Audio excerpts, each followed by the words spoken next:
Race fans and more, welcome to the Tarig Waldron Motorsports Podcast.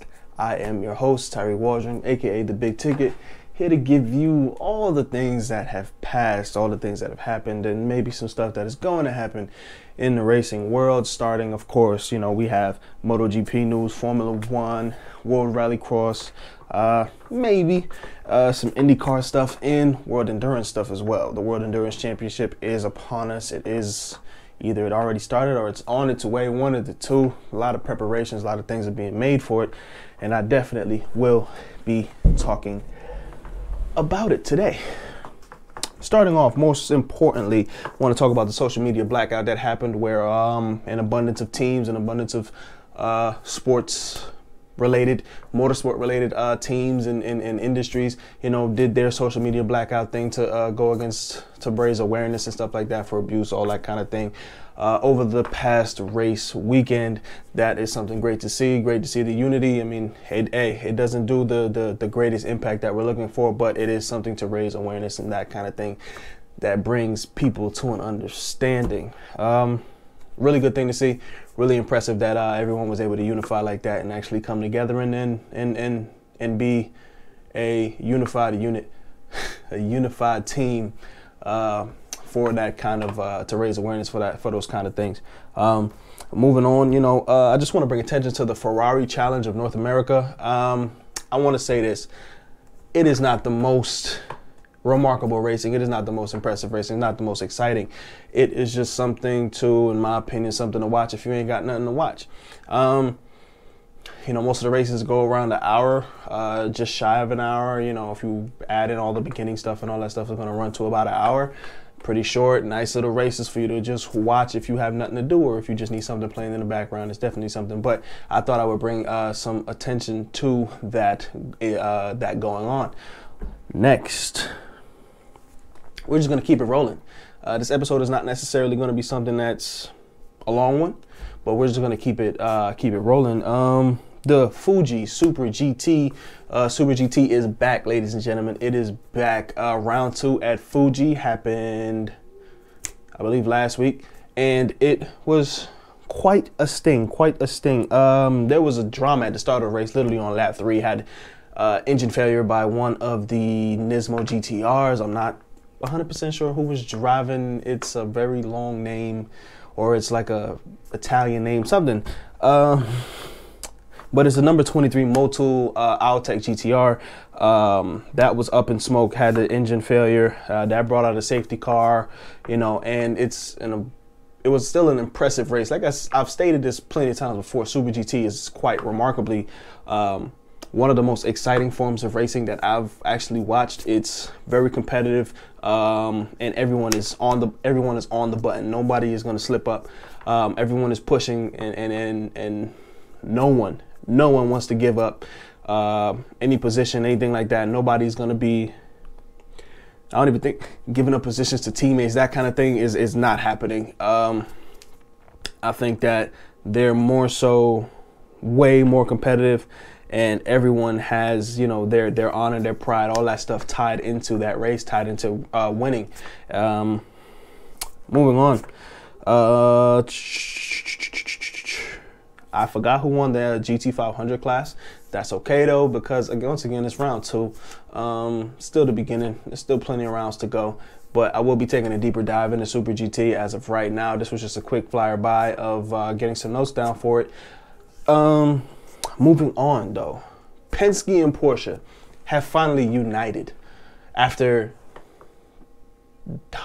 plenty of years apart, or after years of success, and after some years apart. They're back together, but not in the sense that we're thinking of. They're back together in World Endurance Championship. Now, the reason why is because Penske wants to have a WEC championship, under its name. Penske has been very successful, not only in IMSA, not only in NASCAR, not only in maybe IndyCar too. Penske has been quite impressive and has a track record, a very successful track record across an abundance of motorsport. Now, McLaren also has that across an abundance of different series. So it's only fair, and also those two companies, not manufacturers, but those two companies have had great success together as well. Not only outright victories, but also a few championships, some as recent as the last decade. But they have split ways back then, and now they're coming back after the deal with Honda's Acura. After the deal with Acura and Penske ended it last year in 2020, Penske and Porsche are now able to come together and unify, and hopefully this deal would extend plenty of years. Now, I mean, in the World Endurance Championship, I know fully well that Porsche has its history. You know, Porsche has been there for an extended period of time. They always at Le Mans, always, you know, racing down Le Start, always going competitive and doing their thing. And Porsche has a great track record within the World Endurance Championship. So it's only right that Penske, someone who's been successful across all boards, joins someone who's been successful relatively across all boards as well, not only on the American side, but also on the European side. And once again, we're able to see them, you know, come together, and it's definitely going to be a powerhouse of racing as well as development. You know, they're going to be able to have great drivers, great teams, you know, but Penske and Porsche are unifying in order to bring Porsche, their factory team, back into the World Endurance Championship.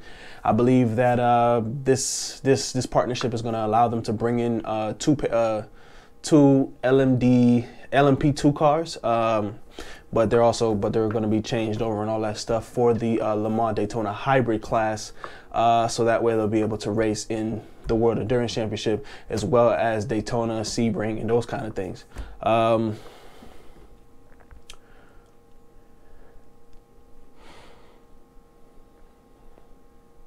There you go.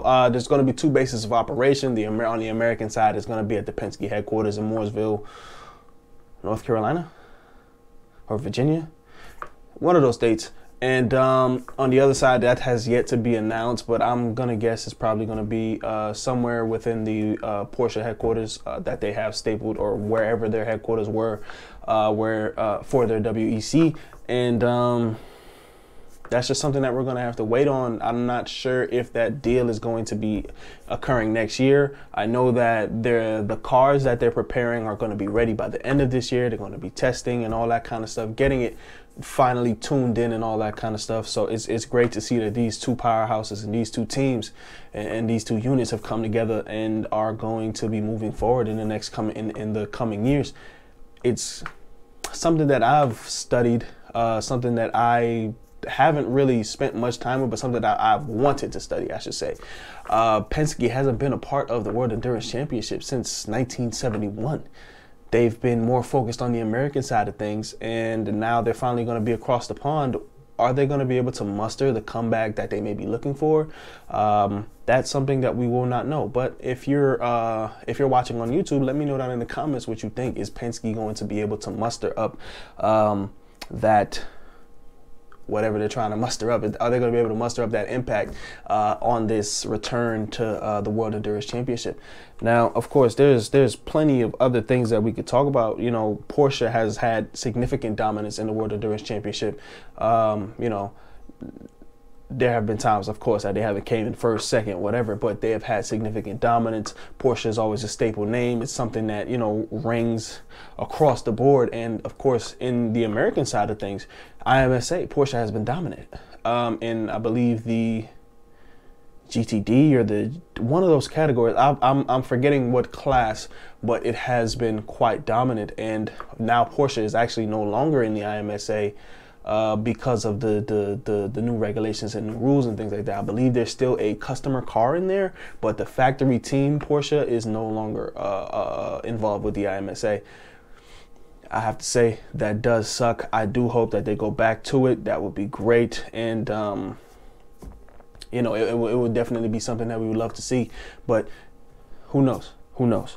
Maybe this might open up another door. Maybe this might open up another door for Porsche to come back to IMSA and really put down some good stuff and let us know what they're working on. Let us know how they're moving. You know what I'm saying? Those kind of things are what I'm thinking about. Let me know what you're thinking about down in the comments below. Now, like I stated, we're going to be talking about MotoGP, the IndyCar series. We're going to be talking about Formula One, of course, you know, Portimao. Also some insights and things like that that we may be discussing. Now, starting off with MotoGP. What was it? The Spanish GP? Yep, Spanish GP. Either Jake Miller, whatever his name is. Jay Miller, he came away with the victory for the Ducati rider. Impressive work. I mean, he was leading for most of the race, so, you know, it's only fitting. Well, I don't know if he was leading for most of the race, but he kind of was, so it's only fitting that he pulled away with that victory. Props to him, but I still want to dive into the race a little bit. Fabio Quartararo had a good start, but he fell back very, very quickly. I mean, even before the first turn, he got swallowed up by the Ducati riders and I think Morbidelli as well. Now, like I said, Jack Miller, he had a great start, pushed into the lead, got the whole shot, and pretty much led for the entirety of the race. I don't think anyone was coming close. I don't think anyone was really competing with him throughout the entirety of the race. He was just keeping pace and doing what he needed to do in order to stay in that lead. Very impressive work by him. And of course, we know that the Ducati power is unlike the other bikes. So in straightaways where they're able to, you know, extend past that third gear, they definitely have that power against everyone else. But we do know that Yamaha, I'm sorry. It might be Yamaha. Yeah, I think it is Yamaha. Yamaha's corner speed is what they use to be an impact within a race. So, you know, they have Ducati has straight line speed. Yamaha has corner speed. Now, Fabio Quartararo, I believe, is on a Yamaha. Not a factory one, but he is on one. Alex Marquez, he has had a terrible, absolutely terrible season. I don't seem to understand why he just can't keep this bike from crashing. Why he can't keep from crashing. I know he's pushing. I know he's on the edge, teetering on the edge all the time, just like all the other riders. And I know that they're pushing hard and trying to really you know, go out there, get that victory and do it in the best way possible. But damn, I think he's crashed every single round since the start of this MotoGP season. It's not necessarily something that I want that people want to see. You understand? Especially since your brother came, especially since Marc Marquez has come back, his brother has come back, and you out last year seeing how well Alex was able to actually maneuver and move and all those kind of things. I'm thinking that these two boys are gonna come together and be a real remarkable unit. Now, I've seen the capabilities of Alex, and we've all seen the capabilities of Mark. Obviously, Mark is coming back from an injury and almost 9 months away from his bike. He has made his return. He is doing remarkable things, but that's still, you know, something that we all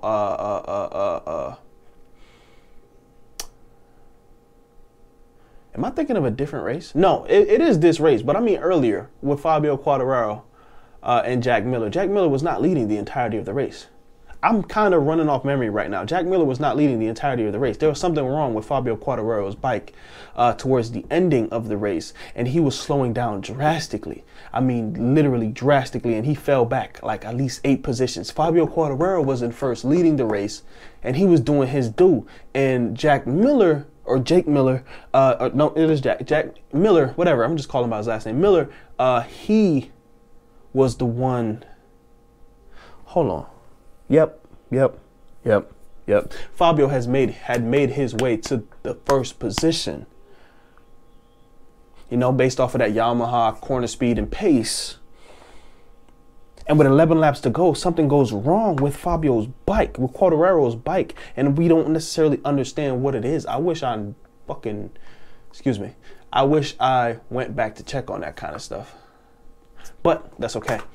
Fabio, something was wrong with his bike. Quartararo's bike was just I guess malfunctioned. I'm not necessarily sure, but it wasn't putting down the power anymore, and he was losing, I mean, full seconds on laps, and Miller was able to just close in and take care of whatever he needed to take care of. And Quartararo definitely just fell back in position all the way to 8th, which is something that you hate to see, but you know that Quartararo is quite efficient. He should have had the most points at this point in time, but he didn't. He didn't have the most points at this point in time. That sucks. And I'm trying to understand. That's amazing. That's amazing. But Fabio keeps dropping back. Pecco Bagnaia and Morbidelli, they have their little battle. I believe Morbidelli. Nope. I believe Pecco Bagnaia actually is the one that wins that battle. He comes in 2nd, and Morbidelli is in 3rd place. Fabio finished in, I believe, 8th. What on earth happened to Fabio Quartararo and his bike? That was sad to see. That's really it for MotoGP though.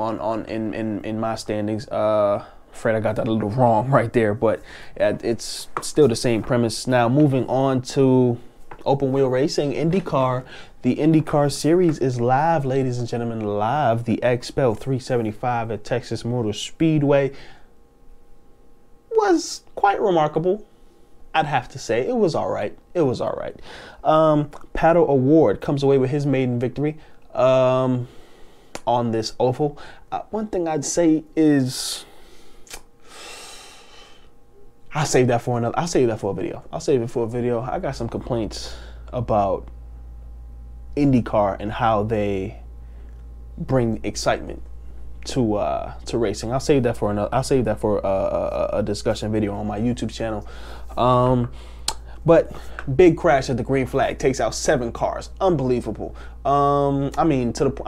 Big crash as in people upside down. Sebastian Bourdais was taken out right at the beginning. So Fittipaldi had ran into the back of someone ever so slightly, but I mean, these guys are flying at that point. You can't really slow down from there, and crash takes out 7 cars right off the bat.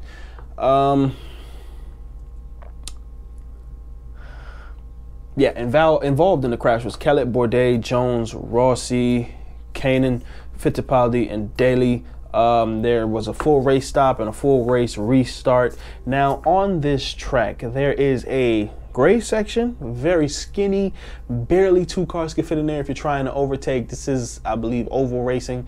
And then there's a darker section that has no grip whatsoever, or well, it has grip, but not as much as that gray section.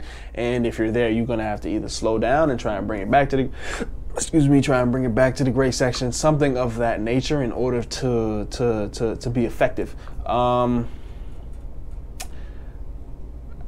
In my opinion, that track was horrible. That's all I really had. That track was horrible, man. You know, like in NASCAR, you know, the entirety of the track can be used. There's going to be plenty of spots for people to try and get those overtakes, those slipstreams, pushes, and all that kind of stuff. That is more exciting than what was happening at Texas Motor Speedway. I don't necessarily agree with that track. Now, Jack Harvey was, he was doing pretty well, but he ended up out of the race. I believe his right rear bearing caught on fire, if you would believe that. It was burning up and there was smoke, and he had to pull into the pits. From there, he was out of the race.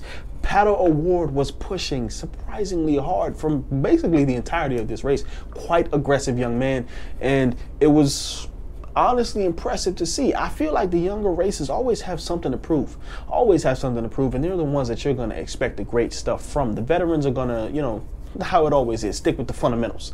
But the younger ones are the ones who are going to put down the metal, who are going to be flashy, who are going to do those kind of things that let us know that they're here for a long time, and or they're here for a good time and a long time, all in the same move. Pato O'Ward definitely showcased that for sure. Everyone, you know, throughout the race, I'm thinking about, damn, fuel consumption, tire management, that maybe those kind of things.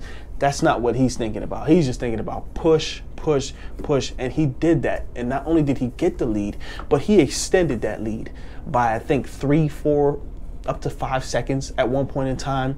And he just kept pushing from way beyond, you know, like the last 3 laps or something like that. From, I mean 8 laps, 10 laps left. He's creating that distance, not worried about fuel, not worried about the mileage count that they have to get to for their fuel, all that kind of stuff, not worried about it whatsoever. He's just pushing and doing what he needs to do to get that victory for himself. Great work, great work, great work. You know, like I said, saving fuel and big decisions that need to be made in these types of races, especially for, you know, 370, is that, yeah, I think 300, you know, for an XPEL 375, that's something that's important. But he was so aggressive, and Pato O'Ward was so aggressive and resilient. He took the lead and stretched that mother out. Unbelievable work by Pato. Now, IndyCar so far as a series, this is going to be more opinion based. This ain't really going to have any facts on it, but IndyCar as a series has been something that I'm not sure is going to stay. It's going to bring more fans in. Like I said, I'm probably going to discuss this in another video, but I might just give you a little taste of it now. What is up with this camera work? I know that Pato O'Ward is in the lead, but we know that he has a gigantic, monstrous lead on all his opposition. Why would you not switch to a different point of action rather than just showing him by himself on the track? Yes, at the last lap or something like that, you know, coming to the finish line, obviously we want to see who wins. But if there's 10 laps left and he has a 5-second lead, why are you sticking with him? You would switch off to another point of action if you want to make this entertaining for the fans to watch at home. Just certain things like that is what kind of annoys me about the IndyCar series. But so far, you know, the road courses, definitely where the real action is, in my opinion. A bunch of overtakes, a whole lot of closing in on the gaps, a whole lot of push to pass opportunities where you know you really have to see different strategies being put into place. It's way more, in my opinion, way more exciting than oval racing. Simple. I mean, St. Petersburg was remarkable, and their first one was also remarkable. I just forgot where that was at. I forgot where that race was at. That's my bad. But it's all of those are the road courses, in my opinion, are the better courses than the ovals, and especially when with the road courses, it's a tighter system. So being that they're so focused on the driver in front all the damn time, and the fact that there's drivers behind, obviously we're going to be able to see some action, overtakes, and all that stuff. But during the oval, if they're able to get a gap, all they're going to stick to is that first driver. It is ridiculous. Y'all need to come up with swaps or something like that. Just find different points of action. No one wants to see the driver in front who has a 5-second lead for the next fucking 12 laps. Excuse my language. Road courses are better, hands down. Moving on, though, I'm moving to Formula One because that's where, you know, I'd like to finish off with. At the Algarve, or Algarve? I don't know how to say it. International circuit. The Portuguese GP Portimao, Lewis Hamilton, of course, the GOAT, takes the win. Takes the win. Now, there's. Before I get into this. I got Formula One 2021 on pre-order. Comes out, what, July 16th? Yeah, July 16th, 2021. I will be buying that game, and I will be driving, and I will be racing, and I will be sim racing, mostly, that game. And I just want to let people know that videos are on the way. On the way when it comes out, when I'm able to actually play it, like the rest of the public. And I'll be pumping out content on that mostly. I've played, you know, F1 2020, and I mean F1 2016 as well. Great games, and I cannot wait for F1 2021. I will be pumping out a ton of content on that because that will probably be the game that I play the most this year. Moving on. All right, Bottas in qualifying, he was able to pull away with the pole position. Awards, I don't know how to say it, but you know, props to him. There you go. Props to Bottas on that, or I'm gonna just call him Valtteri because I always feel like I'm saying his last name wrong. Props to Valtteri in getting in pole position. Verstappen was in second, and Lewis Hamilton, was it? No, sorry. I believe Lewis was in second and Verstappen was in third. Checo Perez was in fourth. Top dogs, top four. Simple. Lando Norris is impressive, quite impressive. He was able to pass Ocon after a short little battle. Kimi Räikkönen was out due to a crash. That sucks. We all know. I love Kimi. But he was out due to crash. But Norris, like I was saying, he pushes well. Norris pushes well, moving up the ranks. And I don't know. I feel like he's going to be able to shake up what we see, or he's going to be able to shake up what the norm this year. You know, third time's a charm, third year with McLaren, and he's definitely going to be quite impressive going forward. You know, always pulling away with points and those kind of things that's going to pull away from Red Bull in the Constructors title if Perez is not able to impact the race as much as Verstappen. Moving on. Hamilton versus Verstappen, there's a nice little battle that goes on between them, you know, switching positions and overtake after overtake. But of course, Hamilton is the one who takes the reins.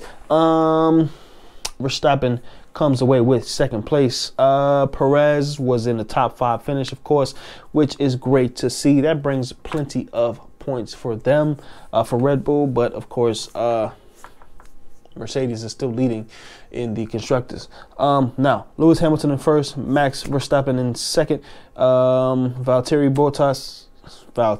in third, Perez in fourth. All he did was regain his position. It sucks though. Valtteri had that pole position. He has the car, he has the skills, but still drops back because there's just people more skilled than he is. Simple. Lando Norris in fifth place. I believe he started in P8 or something like that. Coming up to fifth place after passing, you know, a good bit of guys, overtaking, I believe Ferrari as well. Remarkable work, Lando. Keep it up. 6 was Charles Leclerc. 7 was Esteban Ocon. 8 was Fernando Alonso, which I actually did not expect. I expected him to fall way deep in the track. Like, I usually don't expect him to be in top 10 ever. So great work by Alonso. And of course, Daniel Ricciardo at 9th, which I have to say, as his third outing with McLaren, this is, I believe, his worst position. But one thing, then again, there was the whole issue with qualifying where he wasn't able to actually run, or his run wasn't counted, something of that nature. And from there, he had to, just stick with whatever position he had. But if we move forward with that, right? They're fine-tuning that car to him. He's getting all the necessary things he needs to do, and then he's going to push forward. I think that he's going to have an amazing comeback season. Granted, we're only, 3 rounds in. So I think 4th round, he's going to be in the top 5. That's my prediction for Ricciardo. I think he's going to be in the top 5. He has something to prove. And, of course, Lando Norris is going to be up there as well. I think it's just going to be a nice, healthy battle, and a nice, healthy teammate. I don't want to say rivalry, but more so of inspiration, more so of motivation, between Lando and Ricciardo, because Ricciardo knows he has the skills and Lando is now having the skills and whatnot. But Ricciardo has the skills and now the car. I think he'll be able to put down some metal, to put down a good drive. Now, Gasly, like I said, Pierre Gasly is, the man's middle name is consistency. Steady, always consistent, never drops the ball. I love it. Finishing 10th position. Top 10 finish, always. Charles Leclerc had an impressive drive as well. Didn't expect him to be in the, in 6th position. Didn't expect him to be there. But he did. He pulled away with that. Pretty decent work. Ferrari is all right this season. It's all right. Well, so far.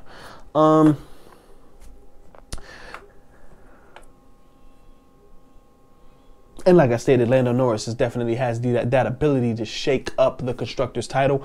And I mean, I'm not sure about the Drivers' Championship, but definitely the Constructors' Championship and the Constructors' standings, because if Checo doesn't perform and Lando performs and Ricciardo can perform, then Red Bull won't be able to get that second place. Red Bull might fall down to third, which would actually be a nice little shake-up, you know. And, but obviously we're hoping for more.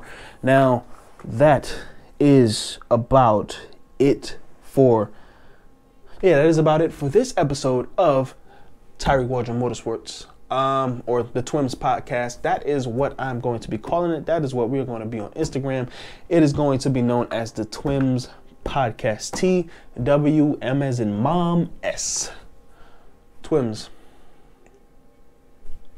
TWMS podcast. Check it out on Instagram. Just started. Anyway, moving on. Well, there might be one last thing. One last thing for me is this is going to be a short little rant. Not really. I'm thinking about starting something called Rally Fan Radio.